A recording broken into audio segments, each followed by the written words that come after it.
মাঠে নামার আগে বড় দুঃসংবাদ পেল আর্জেন্টিনা। নিষিদ্ধ 3 আর্জেন্টাইন ফুটবলার। দর্শক, চিলির বিপক্ষে কি জিততে পারবে মেসিরা, তা আমাদের কমেন্ট করে জানিয়ে দিন। বিশ্বকাপ বাছাই পর্বে আবারও মাঠে নামতে যাচ্ছে বিশ্ব চ্যাম্পিয়ন আর্জেন্টিনা। জুনের আন্তর্জাতিক উইন্ডোতে আলবিসেলেস্তাদের সামনে রয়েছে দুটি ম্যাচ, যে দুই ম্যাচে তাদের প্রতিপক্ষ চিলি ও কলম্বিয়া। আগামী 6 জুন চিলির বিপক্ষে ও আগামী 11 জুন কলম্বিয়ার বিপক্ষে লড়বে মেসির দল আর্জেন্টিনা। জুনে নিজেদের প্রথম ম্যাচে চিলির বিপক্ষে আলবিসেলেস্তারা মাঠে নামবে বাংলাদেশ সময় সকাল 7টায়।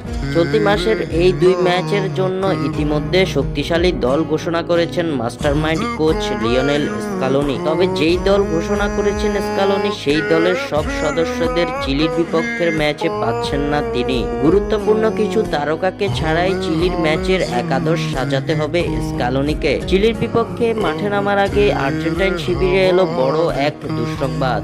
চলতি মাসে অনুষ্ঠিত হতে যাওয়া আলবিসেলেস্তাদের প্রথম ম্যাচের দল থেকে নিষিদ্ধ হয়েছেন 3 আর্জেন্টাইন ফুটবলার। তারা হলেন নিকোলাস ওতামেন্দি, লিয়ান্দ্রো পারাদেস ও এনজো ফার্নান্দেজ। মূলত কার্ড জটিলতার কারণে এই ম্যাচের জন্য সাসপেনশন পেয়েছেন এই 3 আর্জেন্টাইন তারকা, যার ফলে এই 3 মহারথীকে ছাড়াই চিলির বিপক্ষে মাঠে নামতে হবে আর্জেন্টিনাকে, যা আলবিসেলেস্তা শিবিরের জন্য বড় ধাক্কা বটে।